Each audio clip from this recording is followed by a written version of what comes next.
नाड़ी, ज्ञानी तो कह रहे हैं उसको भी संयमाचरण नहीं है। यदि संयमाचरण हो जाए तो इसका मतलब नहीं है, ज्ञानी है, अमूढ़ दृष्टि है, लेकिन यदि उसके साथ में संयमाचरण भी आ जाएगा तो अचिरे पावंती निब्बाण, तो वो जो है शीघ्र ही निर्वाण को प्राप्त कर लेंगे। इसका मतलब उन्होंने जब 21वीं गाथा लिख रहे हैं तो अब यहाँ से उनने संयमाचरण का प्रारंभ किया है, माने और दो प्रकार का संयमाचरण बता करके चौथे 5वें गुणस्थान के और 6ठे 7वें गुणस्थान की बात करी है। अभी जो बात करते हैं ना कि सम्यक्त्वाचरण की, तो सम्यक्त्वाचरण में वो थोड़ा सा परवर्ती आचार्यों ने वैसा लिखा भी है वो उसमें उसके कारण से कुंद भगवान का तो नाम नहीं ले रहे, उसके कारण से ये कहते हैं अरे नहीं, ये सम्यक्त्वाचरण भी जो है ना वो मुनियों को जो होता है वो उनके सम्यक्त्वाचरण की बात है, मुनियों को नहीं होता है कि सम्यक्त्वाचरण 5वें गुणस्थान में 6ठे 7वें गुणस्थान में नहीं है क्या, वो ऐसा कह करके उनको ही सम्यक्त्व सिद्ध करते हैं। और निश्चय सम्यक्त्व, अरे निश्चय सम्यक्त्व तो निश्चय चारित्र का अविनाभावी है, ऐसा कह करके वो निश्चय सम्यक्त्व तो हो ही नहीं सकता, निश्चय सम्यक्त्व तो हो ही नहीं सकता है। ये जो है ना ये व्याख्या मैं ये कहना चाह रहा हूँ, आप अभी हम कुंद को पढ़ रहे हैं, कुंद भगवान क्या बताना चाह रहे हैं उनका हमको समझने का कोशिश करनी चाहिए। ये जो है ना निश्चय सम्यक्त्व का, निश्चय चारित्र का अविनाभावी निश्चय सम्यक्त्व है, इसका अर्थ समझो।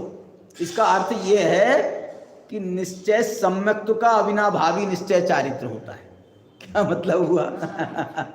अरे सब जगह सम्यक्त्व का अविनाभावी चारित्र को कहा है, कहीं चारित्र का अविनाभावी सम्यक्त्व को नहीं कहा। सामान्य रूप से सम्यक्त्व का अविनाभावी है चारित्र, तो व्यवहार सम्यक्त्व का अविनाभावी व्यवहार चारित्र और निश्चय सम्यक्त्व का अविनाभावी निश्चय चारित्र, ऐसा होना।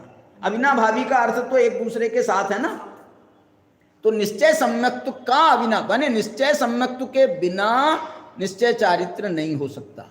इसका दूसरा उदाहरण बताऊं मैं आपको, छायिक सम्यक्त्व के बिना छायिक चारित्र नहीं हो सकता, उपसम सम्यक्त्व के बिना उपसम चारित्र नहीं हो सकता, उपसम श्रेणी नहीं हो सकती। क्या उपसम चारित्र के बिना उपसम सम्यक्त्व नहीं हो सकता? छायिक चारित्र के बिना छायिक सम्यक्त्व नहीं हो सकता, ऐसा अर्थ है क्या? उपसम सम्यक्त्व के बिना उपसम चारित्र नहीं हो सकता, छायिक सम्यक्त्व के बिना छायिक चारित्र नहीं हो सकता। तो जो है यही बात आप निश्चय व्यवहार में भी लगाओ ना, निश्चय सम्यक्त्व के बिना निश्चय चारित्र नहीं हो सकता, व्यवहार सम्यक्त्व के बिना व्यवहार चारित्र नहीं हो सकता। उसमें अविनाभावी वाली जो भाषा है उस भाषा का अर्थ समझना पड़ेगा आपको, पूरी जिनागम को सामने रख करके आपको अर्थ करना पड़ेगा ना। बिना उसके हम अर्थ करेंगे सम्यक्त्व नहीं होता साहब, निश्चय सम्यक्त्व नहीं होता, ऐसा कह करके आप उसका पूरा का पूरा उसका स्वरूप खंडित कर रहे हो आप। कुंद भगवान जहाँ जहाँ ये सम्यक्त्वाचरण चारित्र की उन्होंने चर्चा करी है उसमें उन्होंने निश्चय सम्यक्त्व की चर्चा नहीं करी। देखो ये जो है ना बहुत जोरदार चर्चा करी है, ये 18वीं गाथा देखो आप। तम चेव गुण विशुद्धम जिन सम्मतम सुमुख ठाणाए जम चरई नान जुत्तम, ये ज्ञान से युक्त होता है, सम्यक्त्वाचरण होता है। और भी इसमें जो है जगह इनने और भी जगह इसकी चर्चा अच्छे से करी है। ये 8वीं गाथा पढ़ के मैंने बताई आपको, 18वीं नहीं, 18वीं में शायद है वो बात। इसमें जो है वो वाली बात है सम्मदंसन पश्सदी।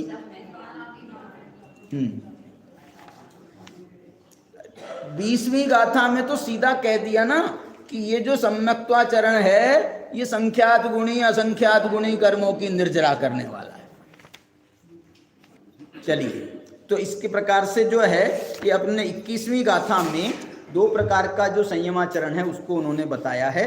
अब 22वीं गाथा में आपको जो है ना जो संयमाचरण है, देश संयमाचरण की 6 गाथाएं और हैं।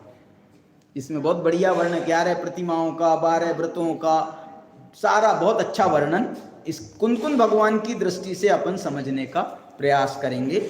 अभी आज की चर्चा को यहीं पर विराम देते हैं। दर्शन जी शास्त्री की माता जी का ध्यान कभी सामने बोले हो गया है।